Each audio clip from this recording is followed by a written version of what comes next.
Welcome to the deep dive. We're here today to really get into pelvic fractures, specifically gearing you up for your MSRA.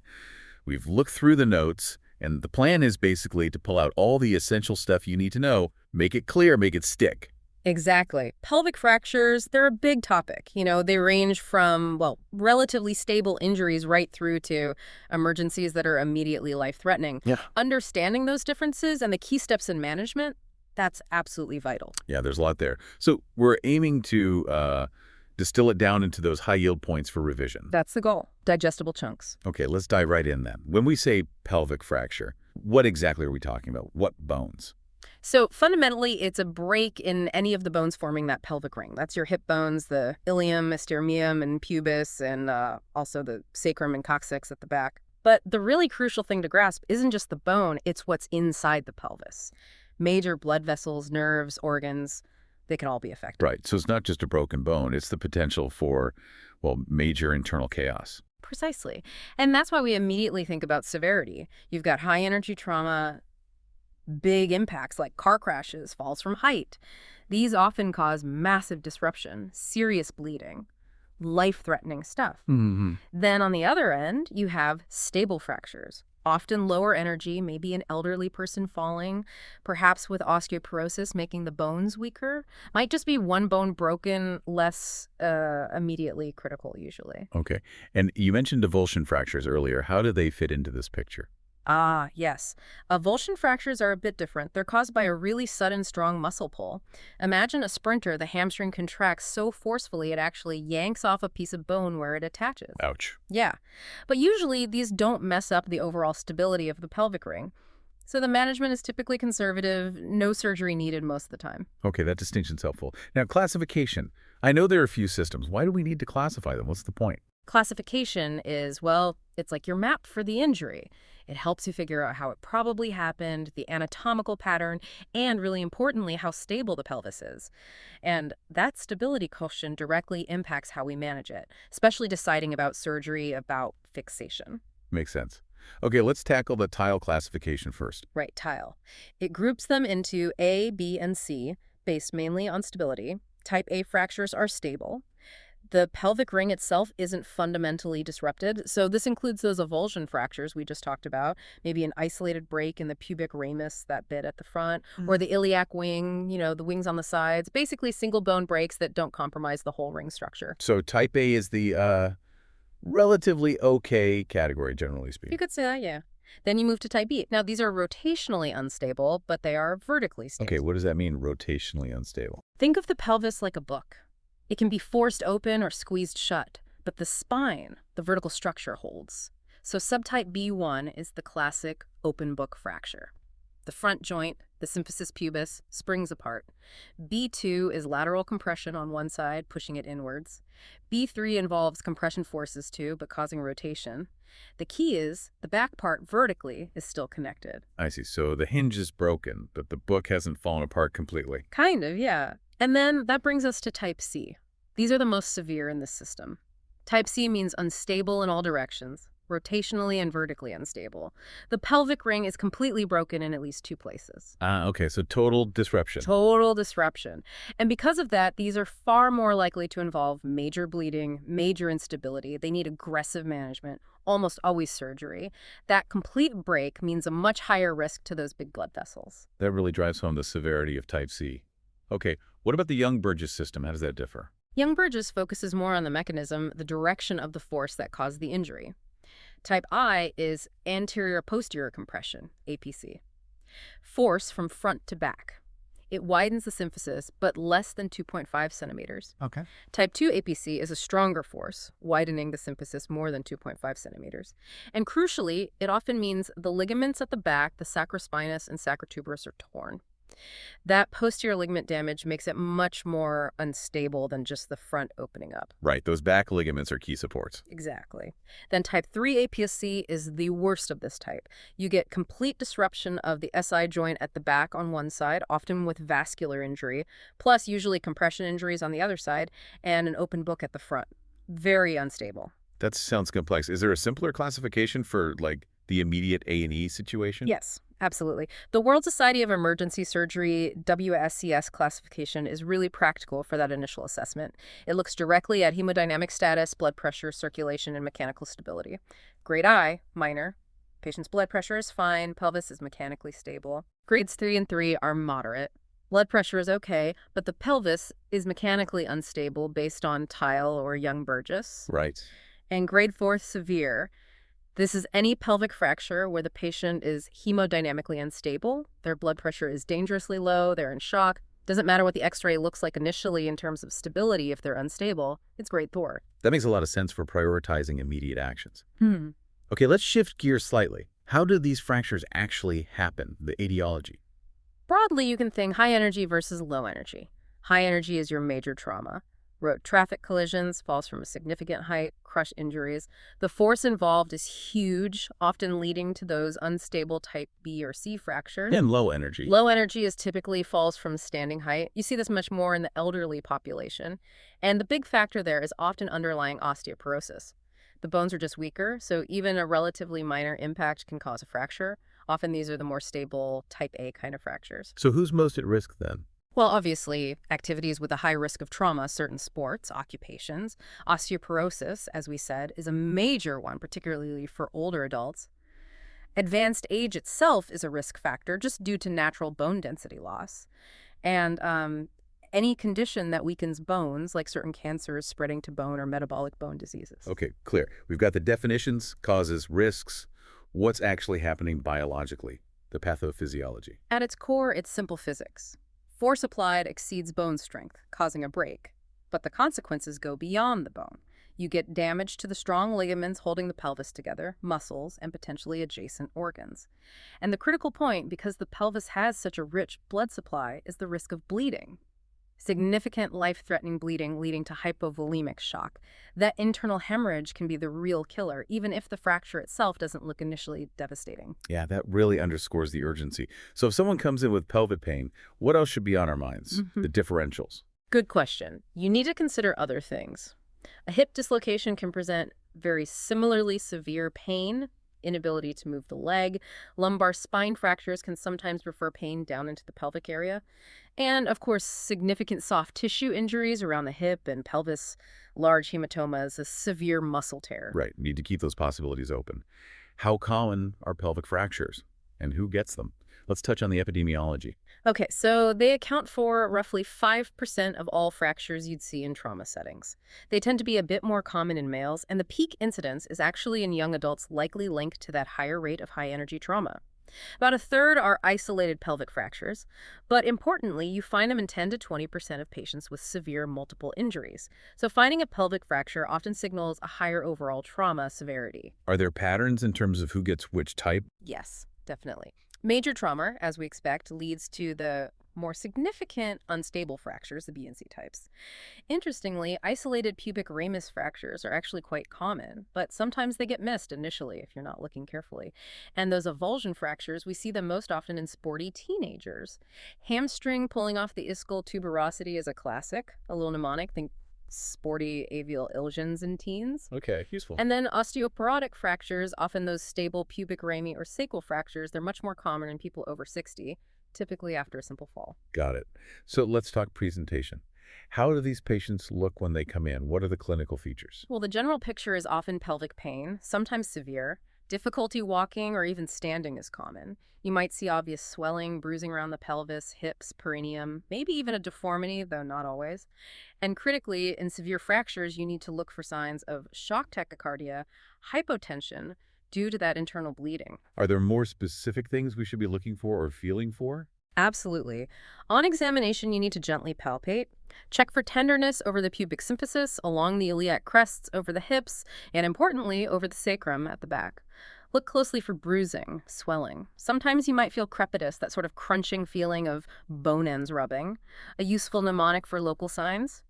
TBSCs, terrible bruising, swelling, crepitus. If you find those, think pelvic fracture. TBSC. Other specific signs. Blood in the urine hematuria, bleeding from the rectum. On rectal exam, you might feel a hematoma or even a sharp fracture edge. The location of bruising can be a clue too. Above the inguinal ligament in the upper thigh or perineal bruising all point towards a pelvic injury. Right. And always check neurovascular status and the legs, sensation, movement, pulses. Pain or instability when you gently move the hip, especially adduction, bringing the leg inwards, might suggest the acetabulum, the hip socket, is involved. And you mentioned gender-specific signs earlier. Yes. In men, specifically look for signs of urethral injury. Remember the mnemonic hub? High riding or boggy prostate on rectal exam, urethral blood at the meatus, the opening, and scrotal hematoma. Finding any of those is a big red flag. Pub B. Got it. And for women?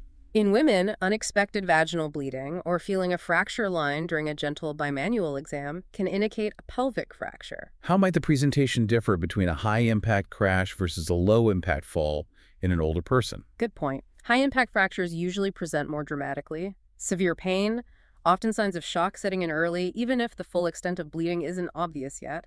The pelvis is likely unstable, though a visible deformity isn't guaranteed. And a really key thing, even with unstable fractures, patients might still try to move or walk initially because of adrenaline or confusion. Don't let that fool you. Right. Don't be falsely reassured. Exactly. Low-impact fractures, say in an elderly patient after a fall, might be less dramatic, less hemodynamic challenge initially. They'll have pain on walking, but might still manage it, maybe unaided. And crucially, in these cases, strongly advise against doing that old springing the pelvis's maneuver to check stability. It's unreliable, painful, and can actually make things worse, potentially increasing bleeding. Okay, very important point. So based on all these signs and suspicions, what investigations do we order? Initial bloods and urine tests are key. Urinalysis for hematuria, a pregnancy test in women of childbearing age, and serial hemoglobin and hematocrit, checking their blood count repeatedly to see if it's dropping, which indicates ongoing bleeding. And imaging. Imaging starts with an AP X-ray of the pelvis. That's your first look. Often gives you the diagnosis and a basic idea of stability. But very often, you'll need a CT scan of the pelvis, usually with intravenous contrast. This gives much more detail on the fracture pattern, helps quantify bleeding, and checks for associated injuries to organs or vessels. Ultrasound, like a fast scan, can be useful initially, especially in unstable trauma patients, to quickly look for free fluid, suggesting bleeding, in the abdomen and pelvis. If you suspect a urethral injury, those hub signs in men, then a retrograde urethrophy is needed. That's where they inject contrast dye into the urethra to visualize it on X-ray. Okay. For patients who are hemodynamically unstable and you've ruled out major bleeding elsewhere, like the chest or abdomen, then arteriography and angiogram might be done. This can pinpoint the bleeding pelvic vessels and allow for embolization, basically blocking them off. And if there's blood in the urine, but the urethra seems okay. Then you'd think about a bladder injury, and a cystography might be performed putting contrast into the bladder to check for leaks. Right, a logical progression. So we've got the diagnosis. What are the overall principles of management? Management really hinges on three things: the patient's hemodynamic stability, the degree of pelvic ring instability based on the classification, and any other injuries they have. Let's start with the stable ones, the type A injuries.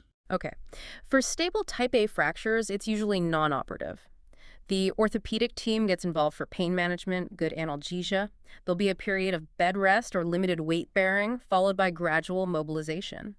This often means using crutches or a walker, slowly increasing weight on the leg over weeks, maybe even months. What about those avulsion fractures? Usually rest and pain relief is enough, but for larger avulsions, like a big piece off the ischial tuberosity, surgery might be considered, especially in athletes, to reattach it and potentially improve long-term function. And don't forget DVT prophylaxis, blood clot prevention, especially if mobility is significantly reduced for a while. Okay, now for the big ones, the unstable type B and type C fractures, what's the approach there? This is where trauma protocols like ATLS really come into play. First rule, minimize movement.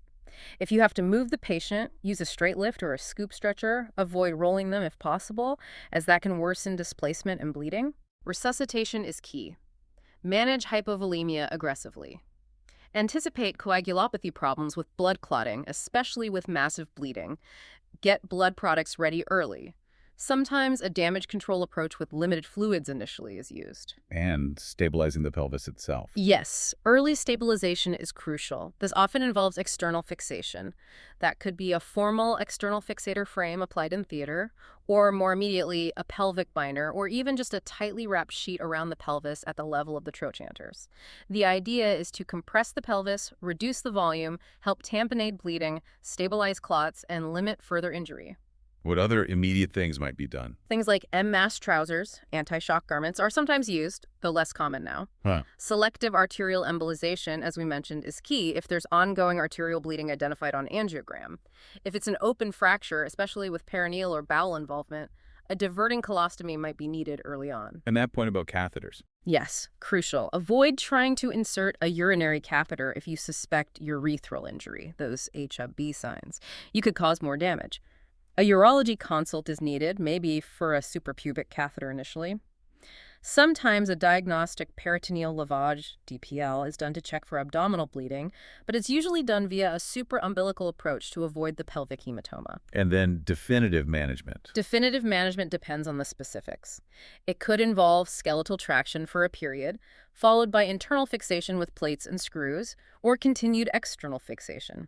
The goal is stable fixation to allow for pain control, easier nursing, and earlier mobilization, which helps prevent complications like pneumonia and clots. It absolutely requires a multidisciplinary team: trauma surgeons, orthopedics, interventional radiology, critical care, nursing, everyone working together. That's a really comprehensive overview of management. What about the outlook? What's the prognosis? It's highly variable, depends hugely on the initial fracture severity and, critically, any associated injuries.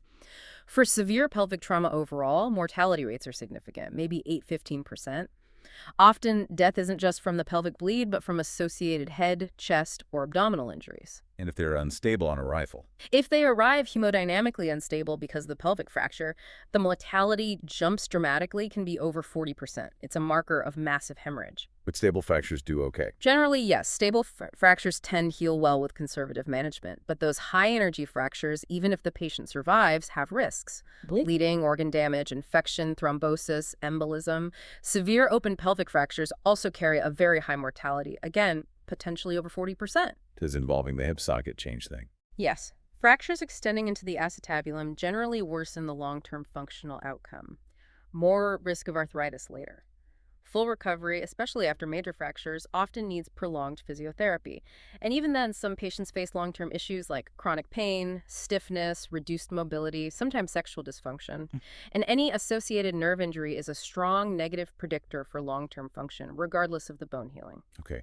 Finally, could you just summarize the main potential complications we need to be aware of? Sure. There's a definite increased risk of blood clots, DVT, and PE. Intrapelvic compartment syndrome is rare, but serious pressure building up inside the pelvis. Continued bleeding is always a worry. Damage to the genitourinary system, bladder, urethra, prostate, vagina. Associated injuries to chest or abdomen in major trauma. Long-term, as we said, chronic pain, impaired mobility, nerve damage issues, sexual dysfunction, post-traumatic arthritis. Infection is a risk, especially with open fractures or surgery, and damage to internal organs can lead to long-term disability or even death. A really significant list. It certainly highlights why getting the initial assessment and management right is so critical. Well, this has been incredibly thorough. We've gone from the definition through all the classifications. Tile, Young Burgess, WSES, looked at etiology, risk factors, pathophysiology, differentials, epidemiology, the key clinical features, and those mnemonics. TBSC and Hubble B. Exactly. Then investigations, the detailed management for stable versus unstable types, prognosis, and finally, the complications. Hopefully that gives everyone listening a really solid, memorable framework for their MSRA revision on pelvic fractures. Absolutely. And I think the key take-home message, considering the potential morbidity and mortality, especially with severe fractures, is that early recognition and appropriate, often multidisciplinary management is just paramount. That's true for the exam, of course, but even more so in clinical practice. Well said. For more resources and practice questions to really nail your MSRA, do check out passmsra.com and also freemsra.com. Thanks for joining us for this deep dive today.